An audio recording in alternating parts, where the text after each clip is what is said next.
One of the most powerful sights to behold is to see the regeneration of a forest after it has burned down. Like the phoenix that rises back to life from its ashes. We all go through in life setbacks, losses, even destructions. Please join me in this important conversation. From destruction to resurrection. Can we, and how can we, rebuild after there's been a betrayal, a violation, a schism, or something has been broken or destroyed in our lives, whether it's in relationships, whether it's our own dreams and our own experiences. From destruction to resurrection.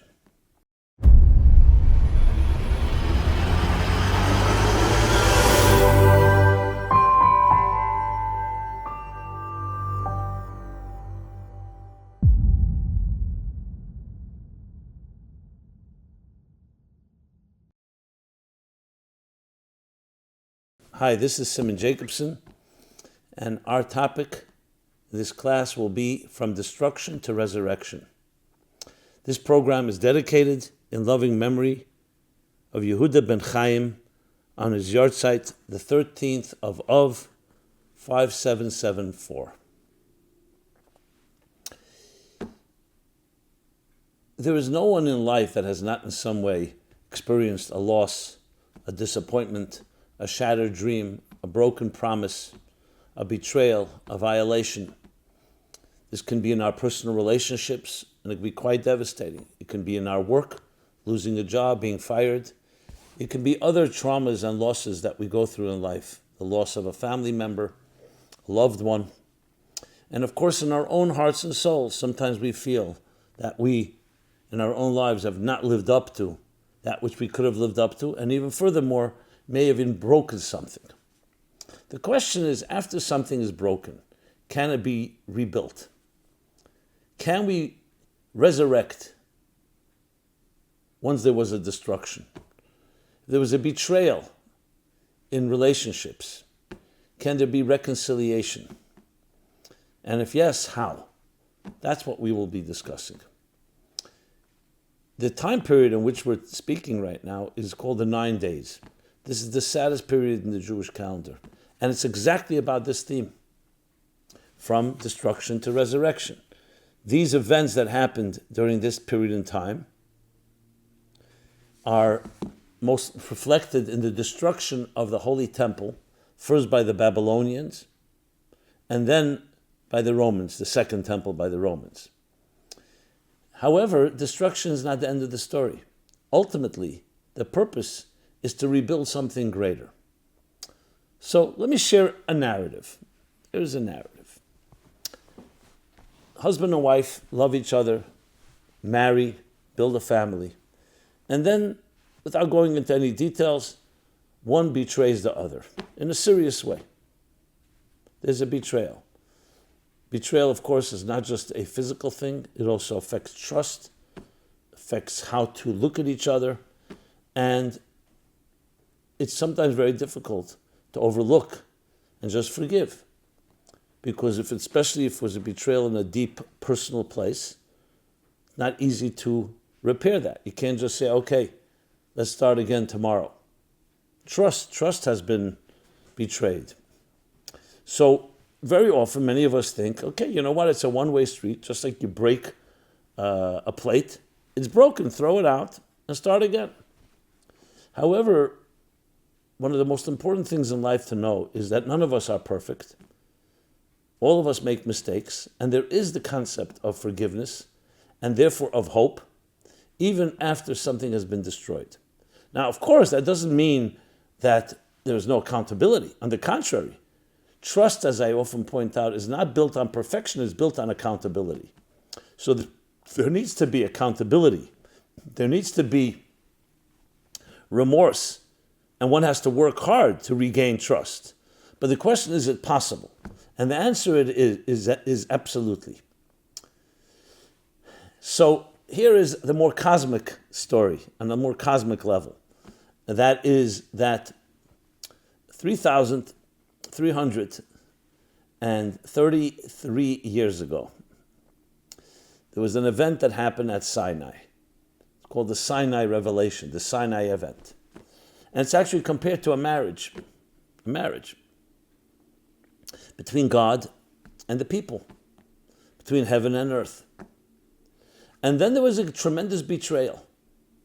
This momentous event was there afterwards scarred by a tremendous betrayal. That the people, the Jewish people, built a golden calf 39 days after they were married to God. 39 days after they had heard, do not build a graven image of me. Do not commit adultery.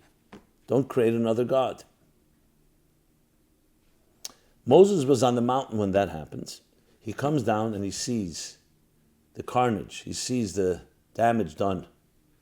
He shatters the tablets, yet another form of destruction. He shatters the tablets that he received from the divine that included the mandate to the human race of how to live up to our greatest potential. Okay. Now, we'll soon discuss it. He didn't shatter it out of anger or out of control. It was quite deliberate. Then Moses reprimands and punishes as much as he could the people that had committed this severe crime. And it wasn't like a mistake, an accident. It was quite deliberate, and it was right in the face. It couldn't be worse. It's like literally a spouse committing adultery, infidelity, just a few weeks, 39 days after a marriage. But Moses then, as a true leader, goes back up on the mountain, and he prays and beseeches God, says, please forgive these people. They will be accountable, but you need to forgive them. God initially says, no, they really messed up. Go build another nation. I will remarry another people, so to speak. Moses does not take no for an answer. He spends 40 days and 40 nights on that mountain praying, arguing, demanding, expecting that God forgive the people. Those 40 days were not positive days. We're right now in that period, actually.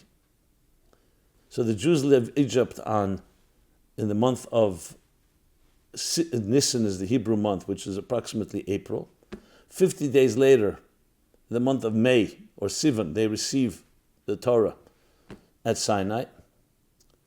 And 40 days later is when Moses goes on the mountain, the 17th of Tammuz, the beginning of this sad period, the 3 weeks, to pray and beseech and beg for forgiveness. He returns after 40 days unsuccessful. And then he goes up another 40 days, a third set of 40 days, which finally concludes on Yom Kippur, the holiest day of the year, when he gains forgiveness. And God says, I've forgiven them. We actually declare that 3 times on the night of Yom Kippur on Kol Nidrei night. What's the story behind this? The story is exactly that, destruction to resurrection. From betrayal to forgiveness and renewed hope and rebuilding. The people had done a grave sin. It was not going to be easy to correct this. But when two people love each other, when two entities love each other, though on the outer levels and even on many levels, there can be a true rupture, but deep inside, just like it is with the human immune system, the immune system begins to work and can repair any wound and any scar. And that's what took 80 days for Moses to accomplish. 40 days to receive the law, to receive the blueprint, but 80 days to gain forgiveness. And that's why Yom Kippur is the holiest day of the year. It teaches us there's no such thing as impossible. Everything can be repaired. Everything can be corrected. So when we talk about destruction, and very often in our lives we experience it, it very much seems at the time, especially living in the moment, this is it. But it's not. You can always rebuild. And that's the key thing, which we'll discuss how we do that. But these stories are meant to personify and capture in time. The Jewish calendar is a very powerful calendar. It reflects the cycles of life. We're right now in the cycle, the down cycle. the sadder moments, the moments that reflect and we honor the losses, the destructions, the genocides, the deaths, the traumas, the failures, every form of annihilation we honor.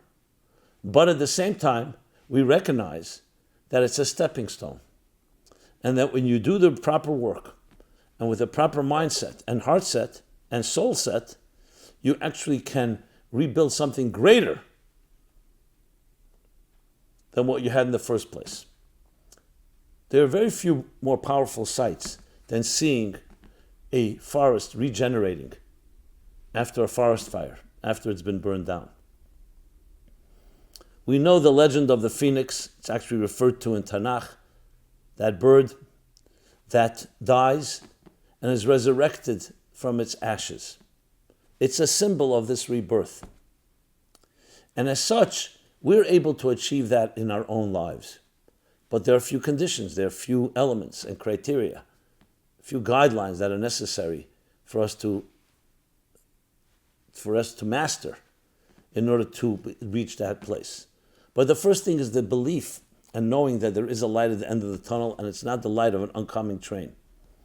That indeed, every negative can be turned into a positive, every liability into an asset. So of course the question then is how? How do we do that? In nature, yes, a forest can burn down. In many places they actually burn down parts of forests deliberately in order to regenerate. Sometimes that's the way it has to be done.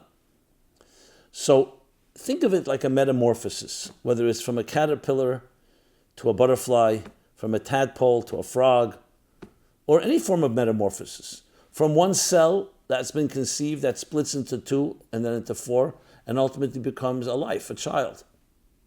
The development of the fetus. Life is never stationary. It's always moving. From the cold winter, when you look at the trees and you look at the environment, everything seems to be frozen, numb, cold, closed off, dead even. And then you see the blossoming in the spring, leading into the summer.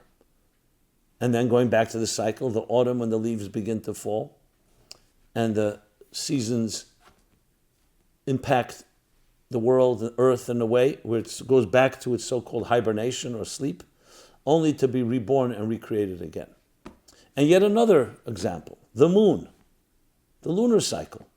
The sun is a consistent shining luminary. The moon goes through its cycles. It waxes and then it wanes. The second half of the month, it wanes. The moon becomes a full moon on the 15th day in the Hebrew calendar. Hebrew calendar is a lunar calendar, which is reconciled with the solar calendar, but is driven by the months, our lunar months. And then it begins to wane. You look up to the sky.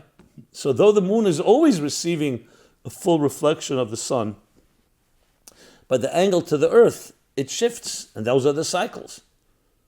First quarter, the second quarter, the third quarter, and then the rebirthing of the moon. And as the moon wanes, it disappears to the point you see nothing, and then the rebirth.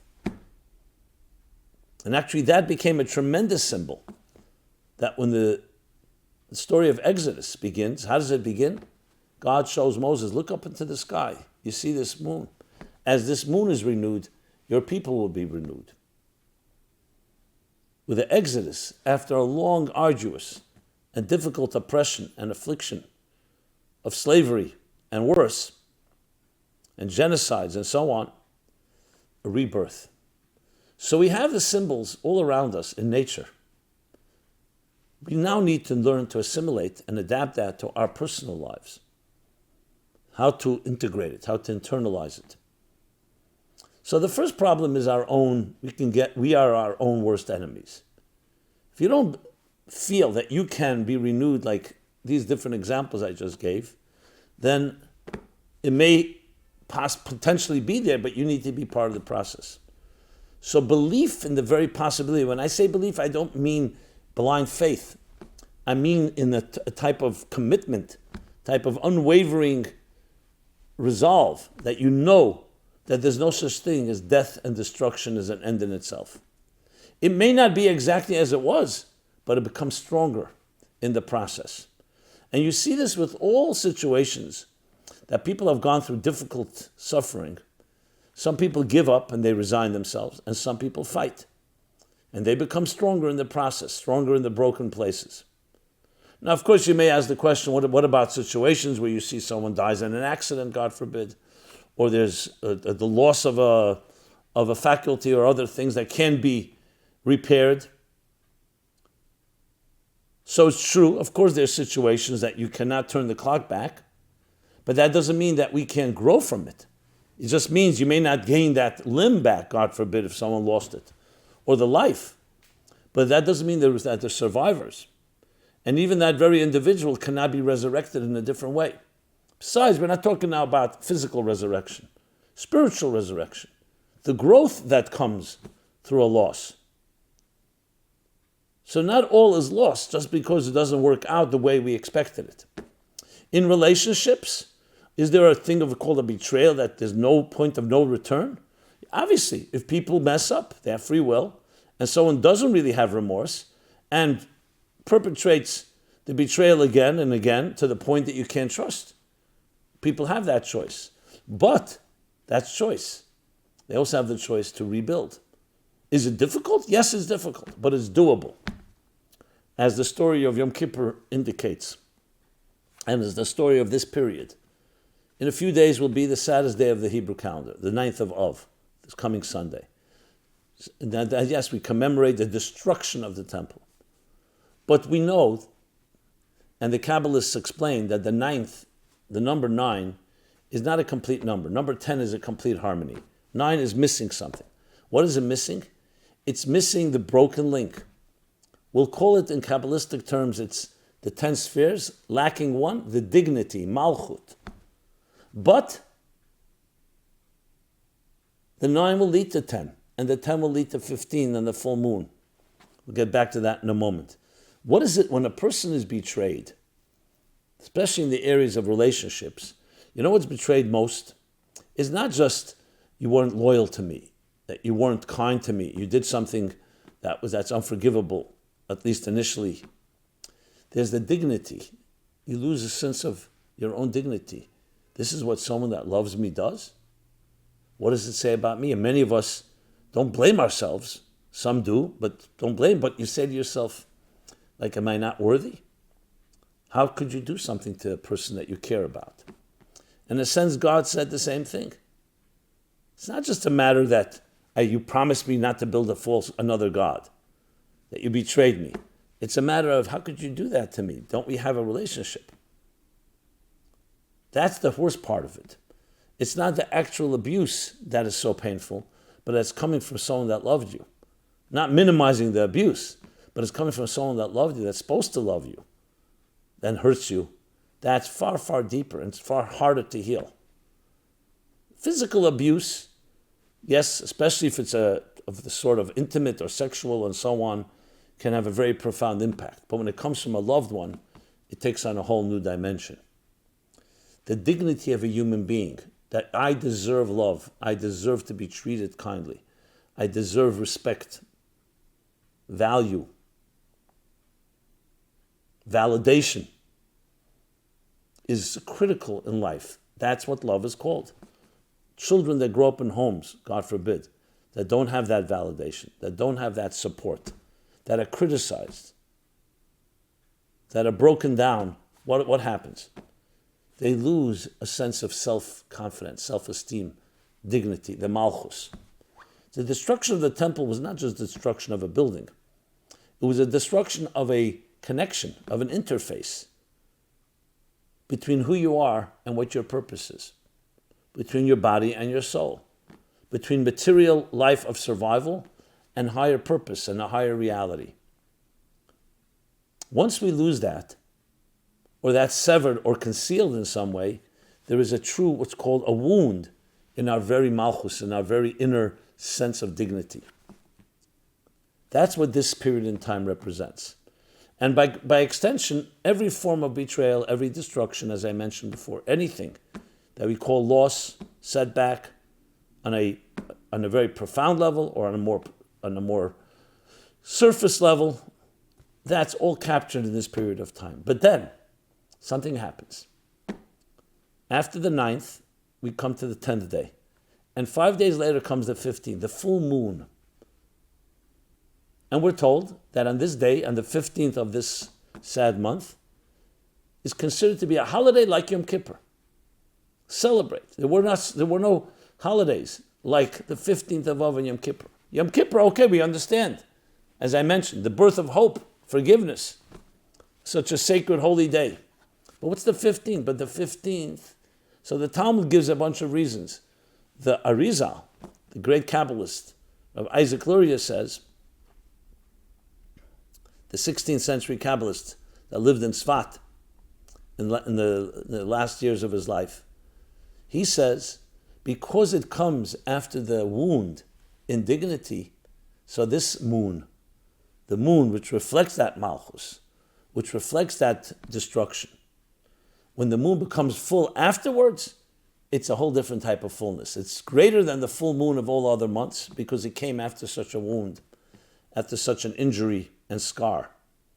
This full moon represents the rebirth after destruction. So when we look on the sky, you see the moon, it's a reminder. Just as it was a reminder when Moses looked up into the heavens, that same moon wanes, but then it's reborn and begins to wax and grow. And when we make the blessing, as we sanctify the moon, we say that as they will be renewed as the moon is renewed. It's a critical lesson in life, because how often do we give up on ourselves? How often do we feel it's over? Fatalism, resignation. So the first thing is we must know that it's absolutely possible. And how do we connect to that energy of resurrection? How do we connect to that energy of rebirth and of hope? We access a deeper level within ourselves. You know, when a person, God forbid, someone gets burned, so the burn, whatever degree it is, first degree, second degree, God forbid, so it definitely is going to have impact on the layers of the skin, and sometimes deeper and deeper. But where does all healing come from? Reaching deeper into the immune system that begins to regrow and rebuild. So just like when you cut yourself, a simple cut, again, God forbid, the blood, it bleeds, then it clots, the bleeding begins to coagulate and takes a little time, and then it will fall off and it will be fresh as new. There's a natural immune system of healing, but you need to go into the inner forces of that immune system. Just like it's physically, same thing spiritually on a cosmic level. Now, there are wounds that just heal on their own, but there are wounds that need surgery, medication, different interventions, exercise, to get it going again, to get it strong again. So the same thing is on a spiritual level. When there's been a betrayal, or something's been destroyed, you need to dig deeper, to go into a place where the destruction did not impact. When we talk about, for instance, again, tragically, child abuse, especially on deep levels, where the child literally has out-of-body experiences, a certain disconnect takes place because it was too painful, too unbearable. So there's the concept of the inner child, where we're looking to access, to connect to the place that preceded the abuse. And if you can elicit and draw from there, you can help rebuild. It's one method, it's not the only method. There are behavioral ways and others. But the point I'm making here is that there is a way of accessing a deeper place, and that's where the hope comes from. That's what Moses was attempting to achieve and ultimately was successful. God was saying, listen, there's a system. You put your hand in fire, it gets burned. The people betrayed, there are consequences, not punishment. I'm not getting even with them. It's consequences. You did something that betrayed a trust, now it's difficult to trust you, or almost impossible. Moses was saying, that's the structure you created. But you, God, have the power to go deeper preceding creation. You create, yes, the hand goes into fire, it gets burned. But you can cause that it shouldn't get burned. Or you can help heal after it's been burned. He was seeking healing, recovery. And for that he was digging deeper. And that's why it took time. Now, God wasn't being difficult. God was saying there is a system out there.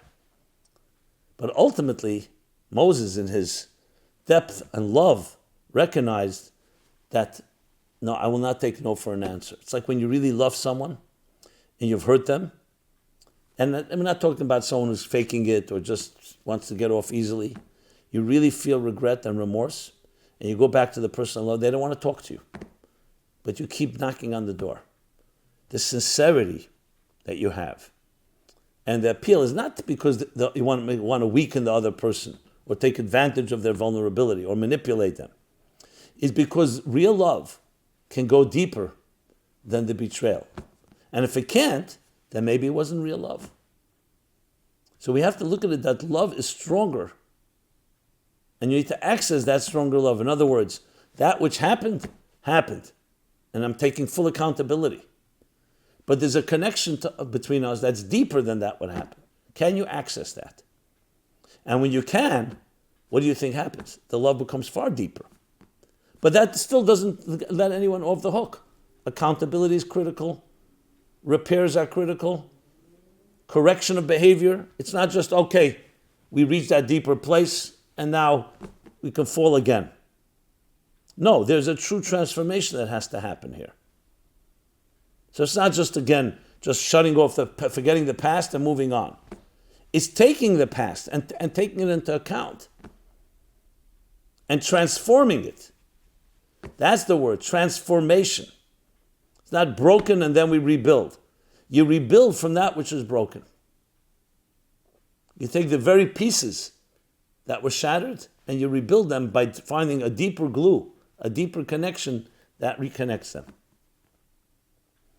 In the Kabbalistic model, there's the concept of the shattering of the containers, called the world of toyu, of chaos, where the energy in the container are not compatible. The containers are very fragile, the energy is very intense, and there's a shattering of the containers. Just an example would be, too much electricity running into an appliance, so it blows the appliance. Too much wisdom, too many ideas being conveyed from teacher to student. You overwhelm the student.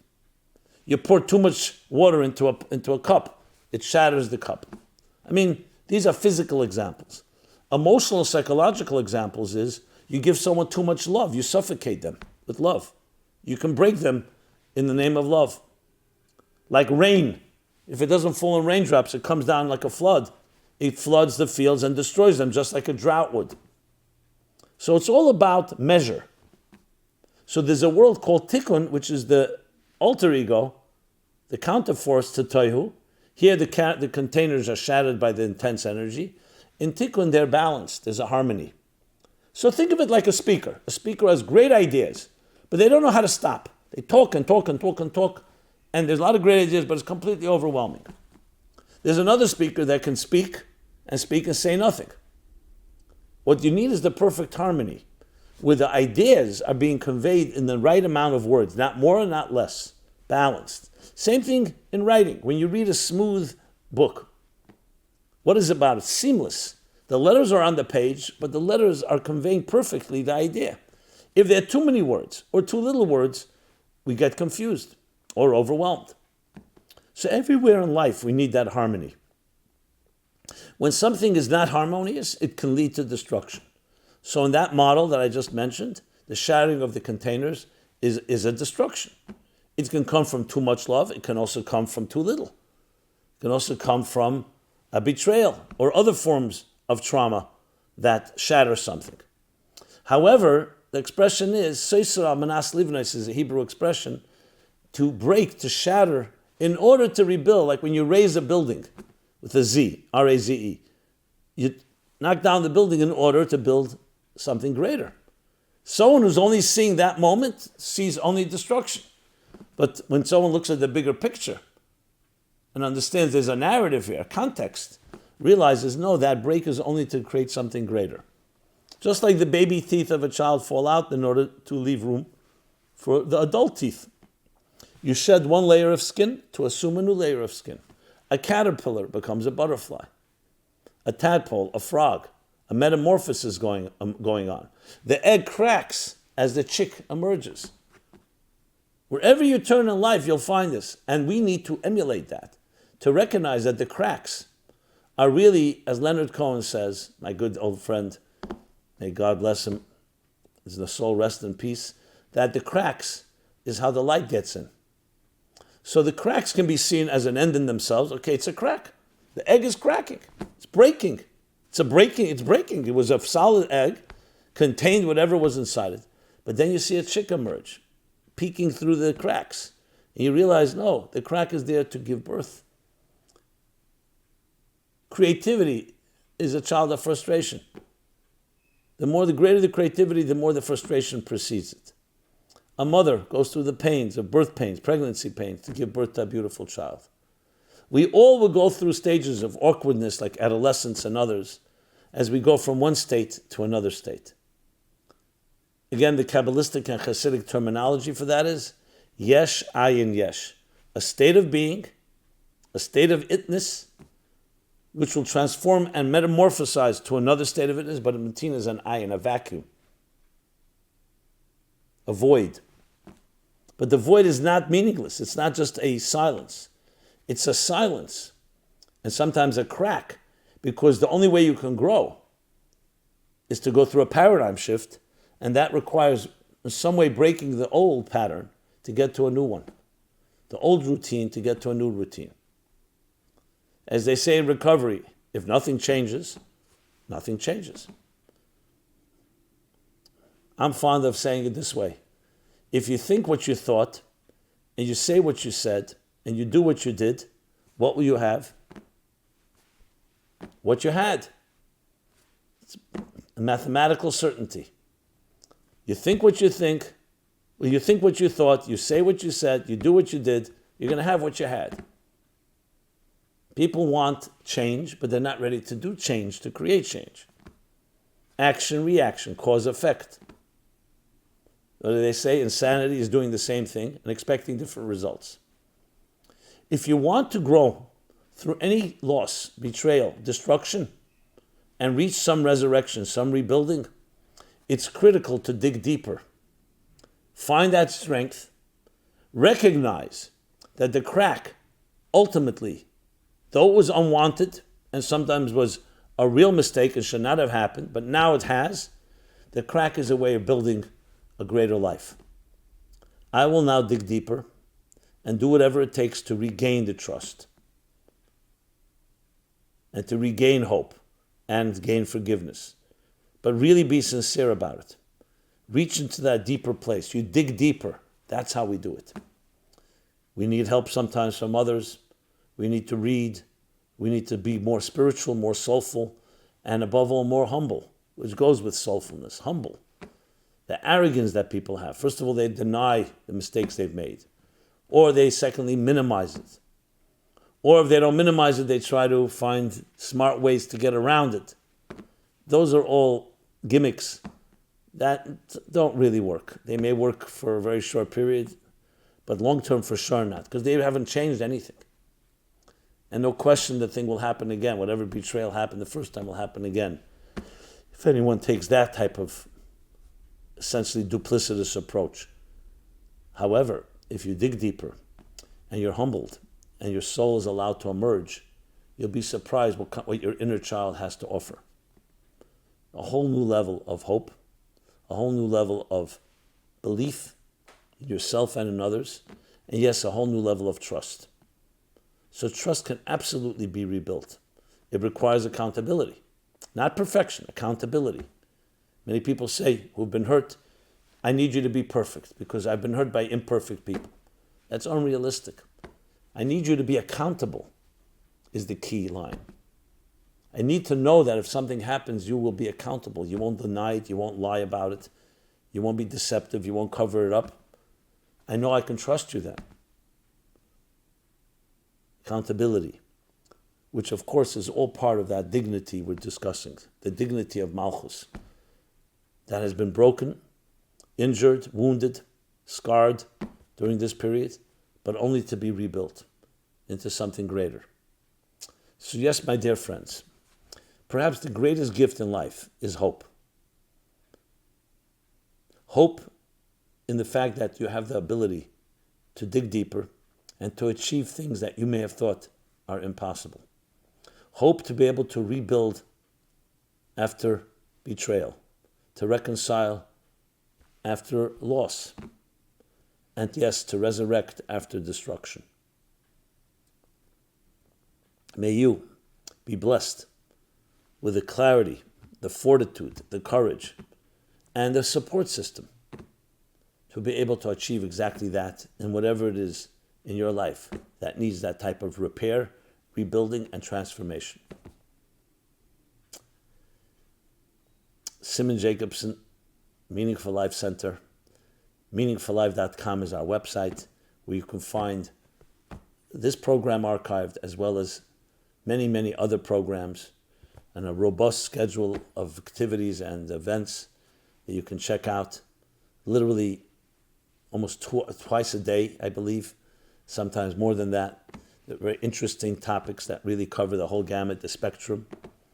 Please partake, take advantage, and stay in touch with us. We are all here in this together. We're all connected, intrinsically, soulful connections. Stay in touch. If you feel this was valuable, please share, subscribe your friends, and let's create that ripple effect, that butterfly effect that can impact, pay it forward, not just ourselves, but everyone around us. The key is not just to put on a fur coat when it's cold, but to light a fire. I mean, a contained fire that warms everyone around you. We are flames, and every flame ignites and lights another flame without being diminished. On the contrary, you get stronger because flames, when they come together, they're stronger. The only thing in life, in the physical world, in the spiritual world, it's always that way. The physical world, you light a flame, and your flame doesn't not just get diminished, it gets stronger. So may you be a living flame, warming, illuminating everyone, everything around you. Be blessed and be in touch. Stay in touch. Thank you so much. This program is brought to you by the Meaningful Life Center. Please help us continue our programs. Make even a small contribution at meaningfullife.com/donate.